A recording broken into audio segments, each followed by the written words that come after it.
December 5th, 1945, Fort Lauderdale, Florida. Lieutenant Charles Taylor climbs into a torpedo bomber for a routine training flight. He has led dozens like it before. 4 more Avengers fall in behind him, 14 men in total, on a mission called Navigation Problem Number 1. Within 2 hours, Taylor radios that both his compasses have failed. He believes he is somewhere over the Florida Keys. He is not. By 7 that evening, 5 aircraft and 14 men have vanished from the sky over the open Atlantic. The plane sent to search for them explodes in mid-air and vanishes too, watched by 2 ships at once. This is the story of the mystery that got built on top of that night, and the real, sourced, deeply unglamorous explanation for almost every piece of it. You're watching Mindwired. This is the full story of the Bermuda Triangle, how the name was invented, what actually happened to every ship and plane usually listed inside it, why a librarian spent years taking the legend apart case by case, and why the mystery does not survive contact with the primary record. Chapter 1. The name nobody officially drew. September 1950. A wire reporter named Edward Van Winkle Jones writes a piece for the Miami Herald, tallying about 135 people lost near Florida and Bermuda over the years. He never calls it a triangle. He never claims anything paranormal. It reads like an ordinary story about how dangerous the ocean has always been. 1952. A writer named George Sand, in a magazine called Fate, describes those same losses inside a rough triangle for the first time. He lists Flight 19, a lost freighter, and 2 British airliners that vanished a year apart. The shape exists now. The name still doesn't. February 1964.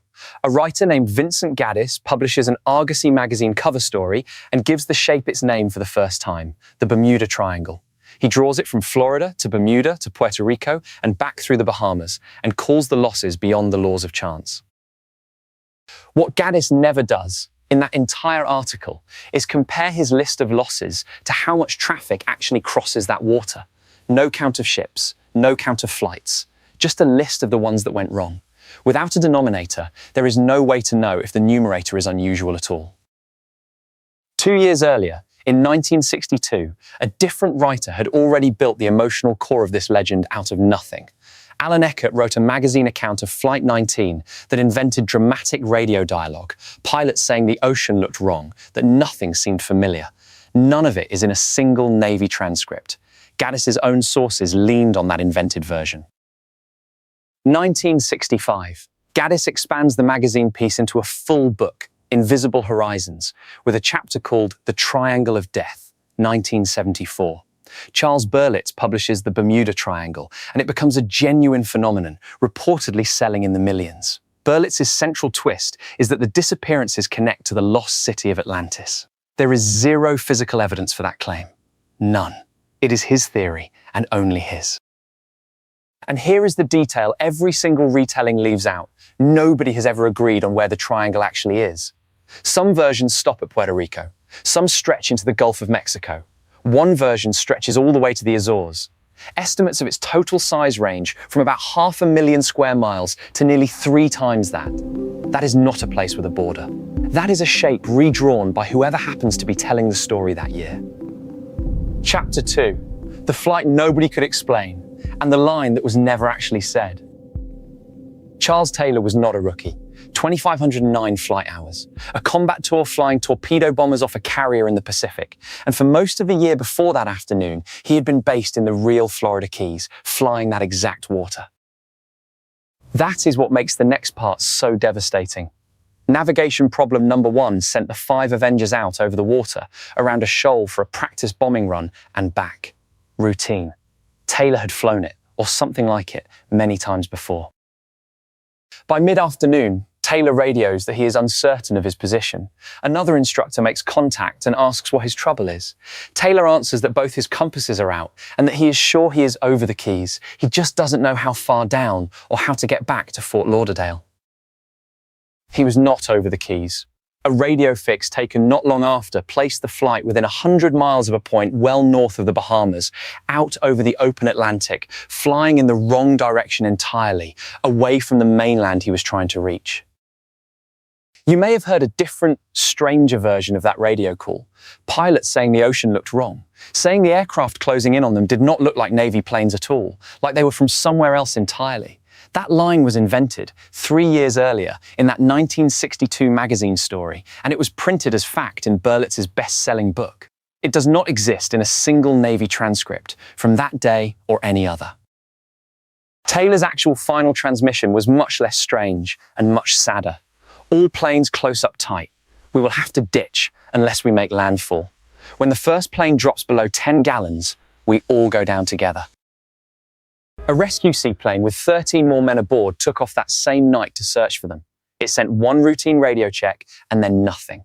At 9:15, a tanker crew independently reported watching flames leap 100 feet into the air and burn for 10 minutes on the water at almost the exact position and moment an escort carrier's radar lost an aircraft it had been tracking. The accepted, mundane cause is a fuel vapor explosion. That type of rescue seaplane had a documented history of exactly this failure, fuel leaking into an enclosed bomb bay. 27 men were gone before 9 that night. No survivors from either aircraft, no wreckage from either aircraft ever recovered. The Navy's first report blamed Taylor outright, saying he suffered something close to mental confusion. His mother fought that finding for 2 years. In 1947, the Navy formally amended its own record. The official cause became simply unknown. That is not a confession that anything paranormal happened. It means no wreckage was ever recovered to prove the navigational error theory beyond doubt, even though it remains, by far, the most likely explanation. Chapter 3. The ship that carried 306 men into nothing. March 1918. The Navy collier USS Cyclops stops in Barbados for repairs, loads over 10,000 tons of manganese ore, more than her rated capacity, and leaves for Baltimore.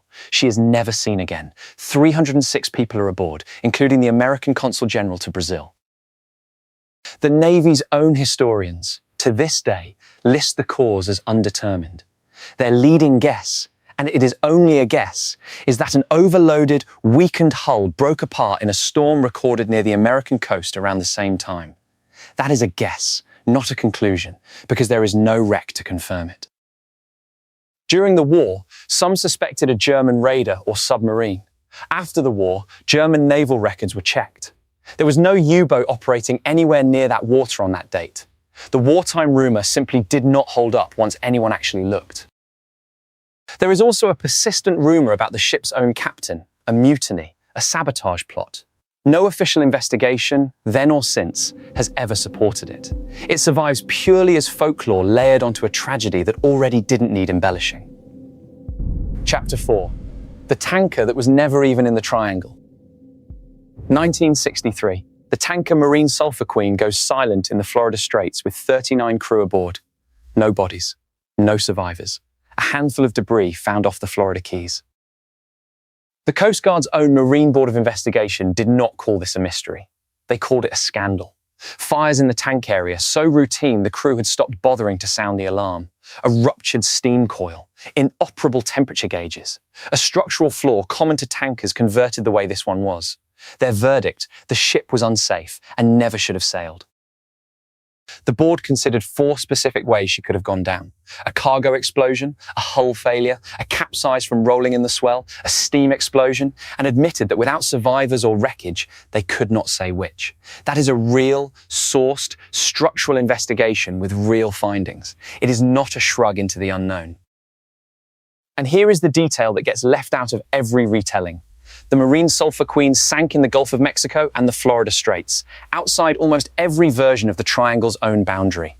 A magazine writer branded her a triangle victim anyway, 2 years after his own article ran. Nobody has corrected it since. Chapter 5. The 2 British airliners Britain genuinely never got back. January 1948, a British airliner called Star Tiger vanishes on a flight from the Azores to Bermuda. 31 people are lost, including a decorated Royal Air Force Air Marshal from the war. No wreckage is ever found. The official British Court of Inquiry did not blame weather, mechanical failure, or sabotage. It stated, plainly, that in the complete absence of reliable evidence, the court could not do more than suggest possibilities, none of which reached even the level of probability. The fate of Star Tiger, they concluded, must remain an unsolved mystery. 13 months later, a sister aircraft of the exact same type, Star Ariel, vanishes on a flight from Bermuda to Jamaica. 20 people lost. A search covering 55,000 square miles finds nothing. The investigators' report is almost word for word the same conclusion. Through lack of evidence, due to no wreckage having been found, the cause of the accident is unknown.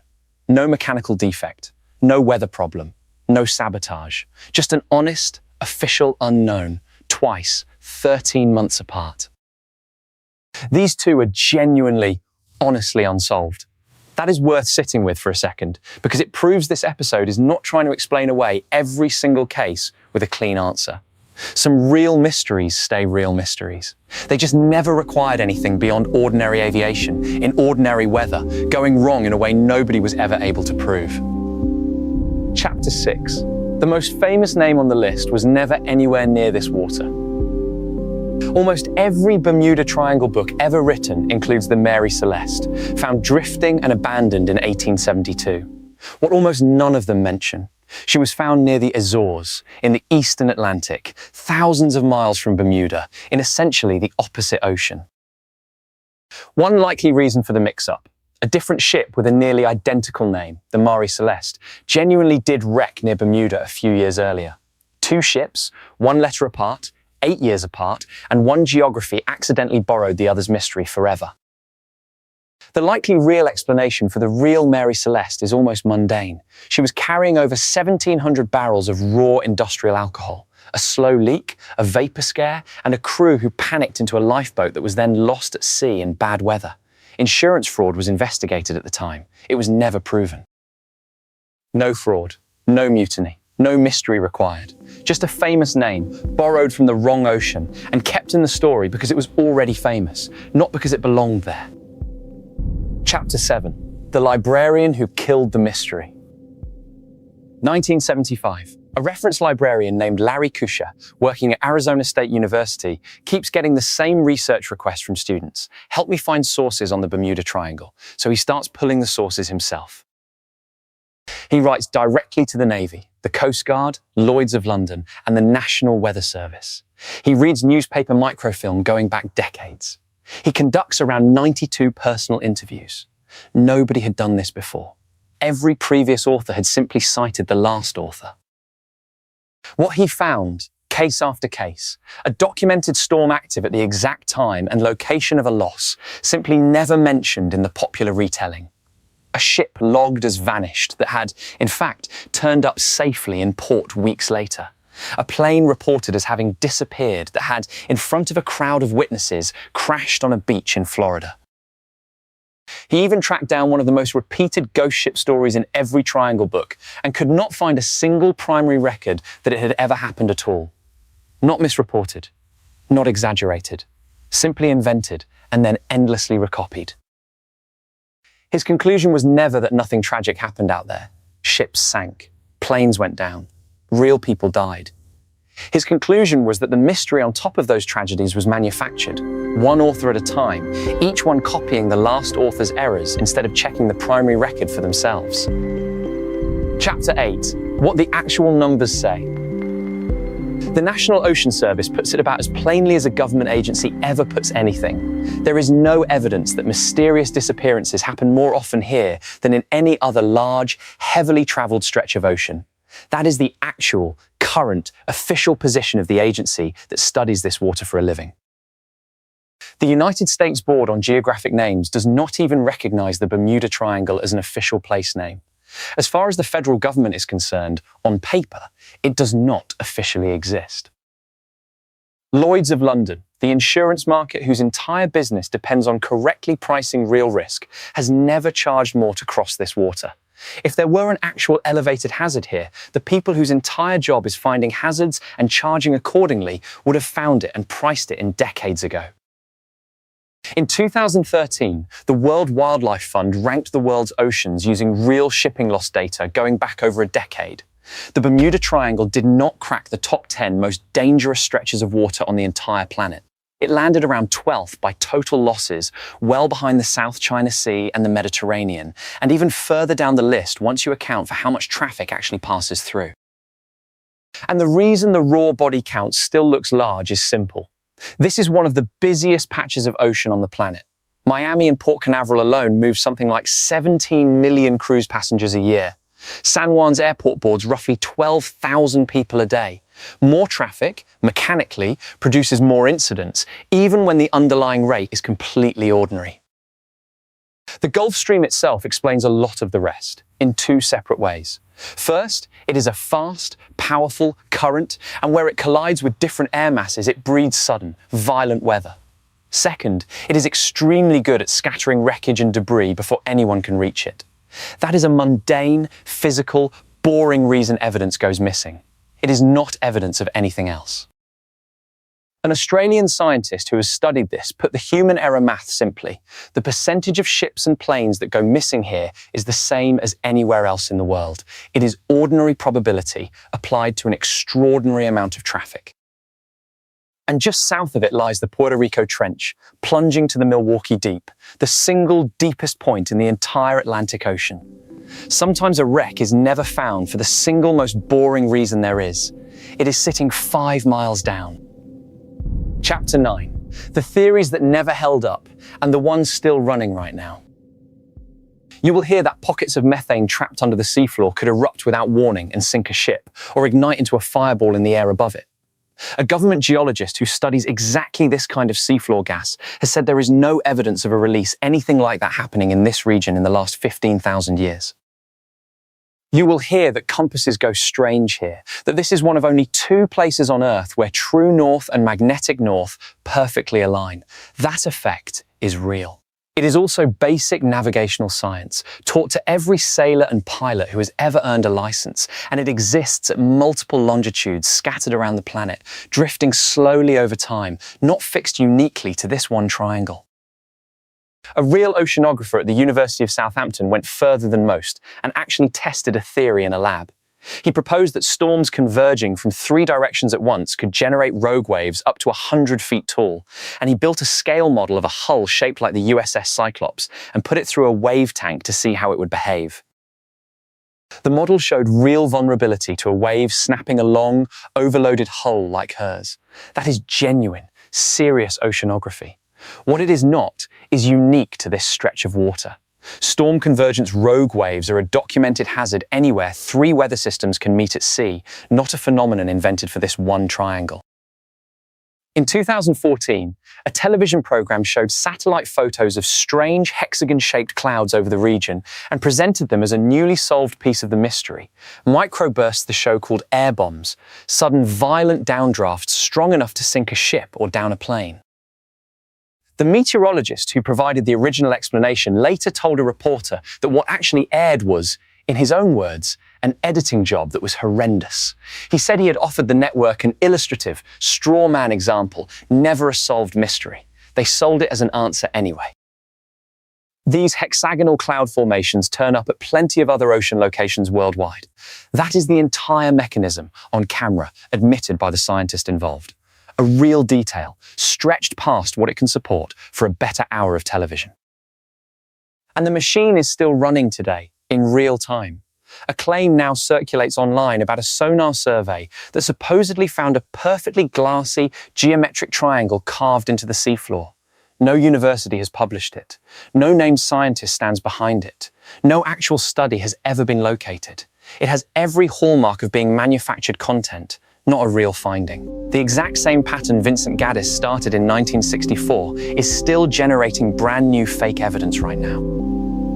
Chapter 10. Why we wanted it to be true in the first place. None of this required anyone to be lying. Exactly. A magazine writer needed a good cover story. A television producer needed a satisfying ending before the credits rolled. Every single link in that chain made sense on its own.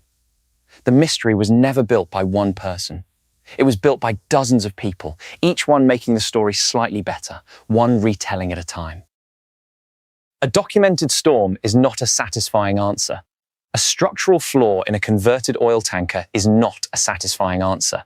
An honest, official, unknown, twice, 13 months apart, is not a satisfying answer. A cursed triangle that swallows ships whole is. The unsatisfying answer usually wins the argument. It rarely wins the retelling. That is not a flaw unique to this one triangle of ocean. It's the same mechanism behind almost every manufactured mystery you'll ever be shown. An editor who wants a better ending, an author who trusts the last author's version instead of the primary record, and an audience that would honestly rather believe in something strange than sit with something merely tragic. Here's what stays with me. Every single one of these cases that actually received a real investigation ended in one of exactly two places: a specific, documented human explanation or an honest, official verdict of unknown. Not one of them, not a single case in 80 years of records, ever ended in anything paranormal. Unknown does not mean unexplainable. It means the wreckage was never recovered. The real danger was never this water. It was how easily a manufactured mystery outlives the boring, sourced explanation that was sitting right there in the record the entire time for anyone willing to go and read it. If this made you rethink one ocean myth, wait until you see the place on Earth that is actually scarier than space and completely real. That full story is on this channel right now. Subscribe to Mindwired. If any of this messed with your head a little, well, that's exactly the point. And it only happens because people like you keep showing up. And hit subscribe right now for it. It costs you nothing, and it's the entire reason Mindwired keeps making videos like this. Subscribe.